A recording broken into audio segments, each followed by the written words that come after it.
ஆனா இந்த தண்ணி அந்த டஸ்டான தண்ணி வெளியே போய் நல்ல தண்ணி வரணும் அப்படின்னு சொன்னா ரெண்டு இருக்குது. ஒன்று அந்த பாத்திரத்தை எடுத்து மொத்த தண்ணியை கீழே ஊற்றி கழுவி புது தண்ணி ஊற்றணும்.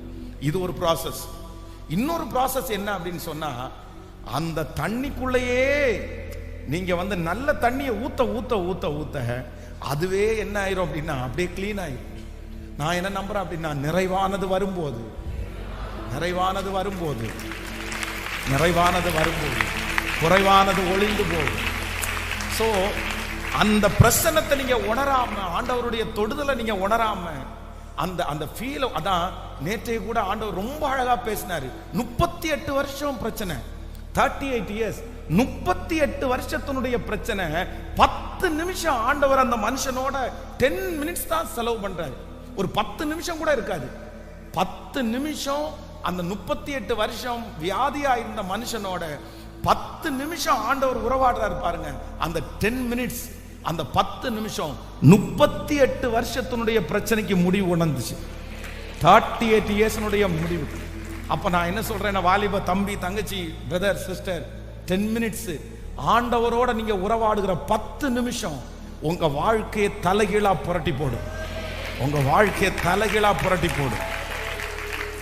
அந்த அந்த அந்த அந்த டச், அந்த நெருக்கம், அந்த உறவு உங்களுக்கு வேணும்.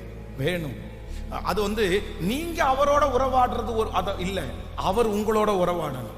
அந்த 10 நிமிஷம் 38 வருஷம் வியாதியா இருந்தவல்ல, ஆண்டவர் வந்தார்.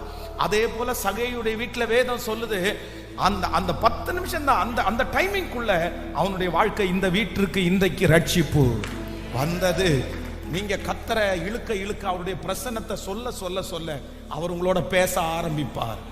ஒழுங்கின்மை மாறும், வெறுமை மாறும். உங்களுடைய வாழ்க்கையில் ஒரு புத்துணர்ச்சியை ஆண்டவர் தருவார். சரீரத்துல ஒரு பலன் வரும், ஆவியில ஒரு கொந்தளிப்பு வரும். கத்தர் உங்களை ரொம்ப பலசாலியா மாத்துவார். உங்களுக்குள்ள ஒரு பெரிய மகிழ்ச்சி வரும். ஹalleluya. கைகளை மேல உயர்த்தி சொல்லுங்க பார்க்கலாம். எங்கள் மத்தியே உலாவிடோ எங்களோ தங்கீரோ. உங்க சத்தம் மேல கேட்கட்டும். எங்கள் மத்தியே ஜீசஸ். ஓ ஹalleluya. தங்கி திரும்ப சொல்லுவோம்.